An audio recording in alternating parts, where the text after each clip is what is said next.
പത്തനംതിട്ടയിൽ വിവാഹ ചടങ്ങിൽ വിളമ്പിയ ബിരിയാണിയിൽ നിന്ന് ഭക്ഷ്യവിഷബാധ ഉണ്ടായ സംഭവത്തിൽ ദുൽഖർ സൽമാൻ അടക്കം 3 പേർക്ക് ഉപഭോക്തൃ കമ്മീഷൻ നോട്ടീസ് അയച്ചു. ബിരിയാണി അരിയിൽ നിന്ന് ഭക്ഷ്യവിഷബാധ ഉണ്ടായെന്ന പരാതിയിലാണ് അരി ബ്രാൻഡ് ഉടമയ്ക്കും കമ്പനിയുടെ ബ്രാൻഡ് അംബാസഡറായ ദുൽഖർ സൽമാനുമെതിരെ നോട്ടീസ് അയച്ചത്.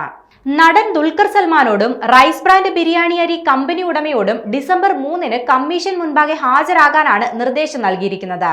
പത്തനംതിട്ട സ്വദേശിയായ PN ജയരാജൻ സമർപ്പിച്ച പരാതിയിലാണ് നോട്ടീസ് അയച്ചതെന്ന് പത്തനംതിട്ട ജില്ലാ ഉപഭോക്തൃ തർക്കപരിഹാര കമ്മീഷൻ ഉദ്യോഗസ്ഥർ സ്ഥിരീകരിച്ചു. പത്തനംതിട്ടയിൽ കാറ്ററിംഗ് സ്ഥാപനം നടത്തുന്ന പരാതിക്കാരൻ വിവാഹ ചടങ്ങിന് ബിരിയാണി വെക്കാൻ ഈ ബ്രാൻഡ് അരി വാങ്ങിയിരുന്നുവെന്നാണ് പരാതിയിൽ പറയുന്നത്. എന്നാൽ അരിച്ചാക്കിൽ പാക്ക് ചെയ്ത ഡേറ്റും എക്സ്പയറി ഡേറ്റും രേഖപ്പെടുത്തിയിരുന്നില്ലെന്നാണ് ആരോപണം. ഈ അരി വെച്ച് ബിരിയാണി ഉണ്ടാക്കി വിളമ്പിയതിന് പിന്നാലെ ബിരിയാണി കഴിച്ചവർക്ക് ഭക്ഷ്യവിഷബാധ ഏറ്റെന്നാണ് ആരോപണം. അരി വിറ്റ മലബാർ ബിരിയാണി ആൻഡ് സ്പൈസസ് പത്തനംതിട്ട എന്ന സ്ഥാപനത്തിന്റെ മാനേജർക്കെതിരെയും പരാതിയിൽ ആരോപണമുണ്ട്. എങ്കിലും ബ്രാൻഡ് അംബാസഡറായ ദുൽഖർ സൽമാനെ മുഖ്യ പ്രതിയാക്കിയാണ് പരാതി സമർപ്പിച്ചിരിക്കുന്നത്.